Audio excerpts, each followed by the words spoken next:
I have come here today to bring forth this blasphemous idea that Agent Washington was never a good person.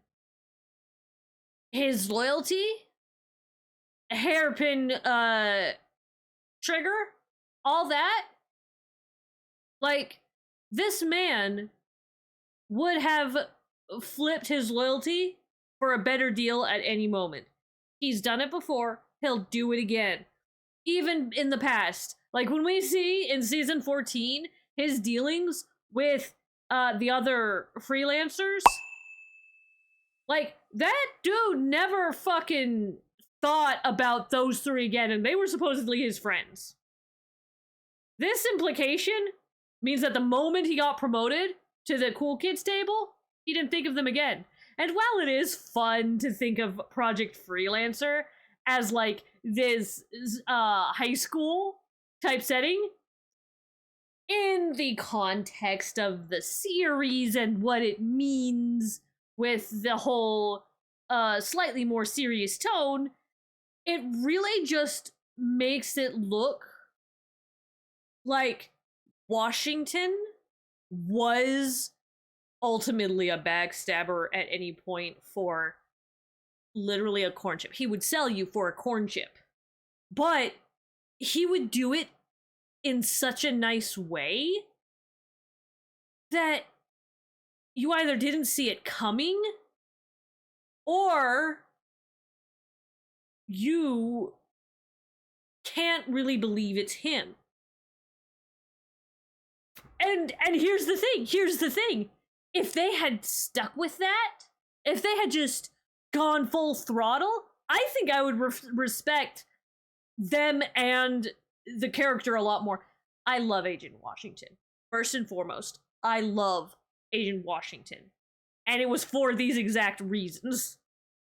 In the first season, or the first season that we see him, outside of the, what was it, Recovery 1, which at the time that I had seen this was behind their paywall.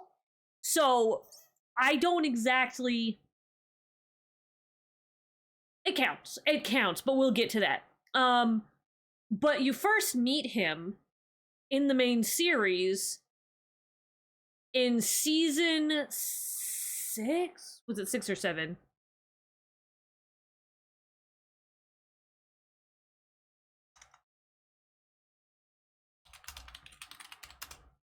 Seven.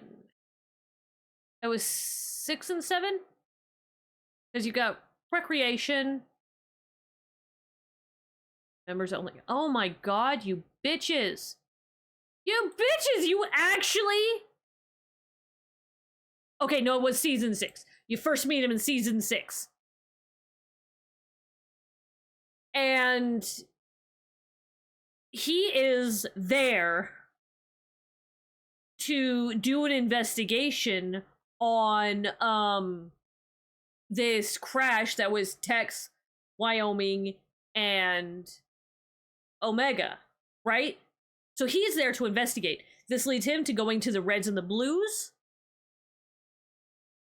having his weird little chat with Sister, which is where you get this idea that he is in control and he is a very calm person. That's the impression you get.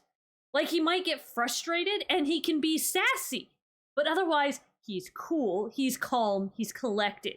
And it's the same when you see him with Sarge. As he goes on, slowly he gets more and more, like, frustrated, but he maintains calm. He treats them like they are soldiers. Problem is they are not soldiers. They are a bunch of guys, a bunch of idiots. And ultimately, I think that's part of what led to many problems, is he treated them like soldiers when really they're just civilians in armor, and that's it. But eventually, we do see, like, cracks where, you know, the whole thing with South.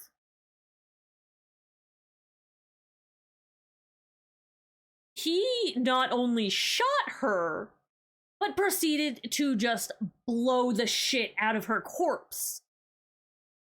And then, once all is said and done, like, it's like you're lulled into this sense of security where he feels like the calm, sensible, cool one.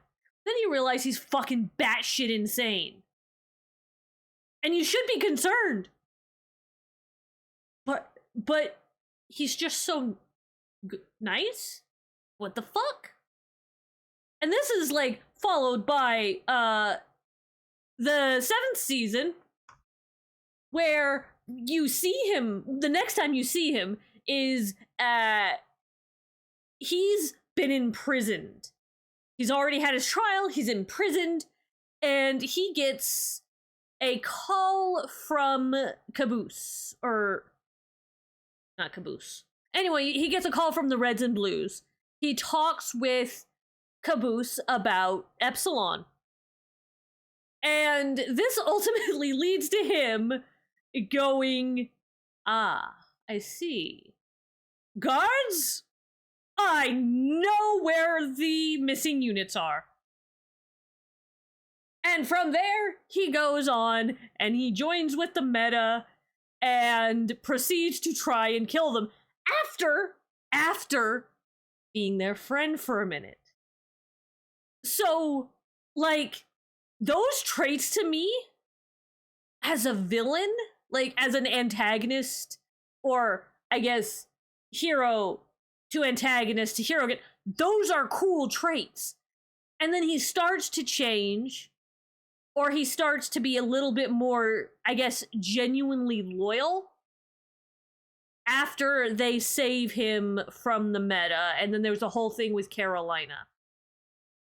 The problem is it almost feels like a heel turn to have him suddenly being super loyal in seasons 11 through 13.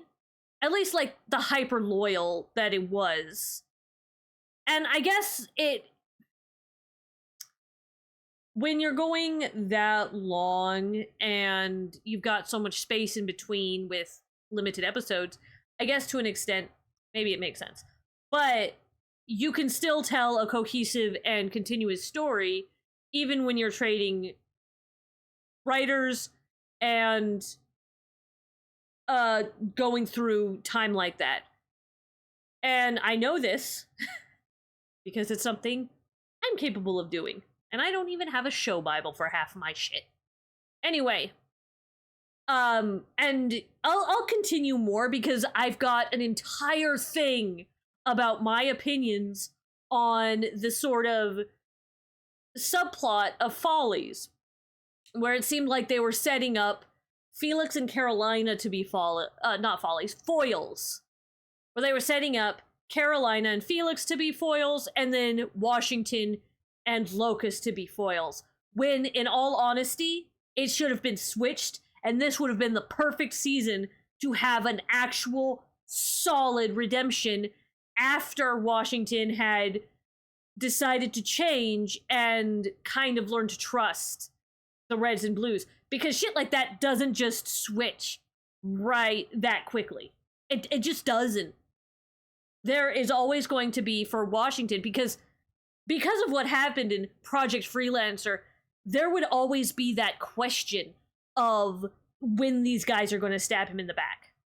And since the actual timelines of Red vs. Blue are that the director commits suicide, they took care of all that situation, and then they were put on a ship to go home, and then they ended up on Chorus. Like, that all actually happened in, like, I believe a smaller time frame. I do have to do a little bit more research on this, and when I do, I will make an updated video, or not an updated video, but I will make a timeline. Because, listen, I'm very passionate about Red vs. Blue. Red vs. Blue and Cyberpunk, but we're not going to talk about Cyberpunk here. That'll be another video. But all in all, Washington wasn't a good person. And the worst thing about him is that they didn't stick with it. They didn't commit to the bit as hard as previous writers had. And to me, that is very disappointing. Because that would have made a lot of the later stuff so much more impactful if they had. Also, the brain damage thing was stupid. The end.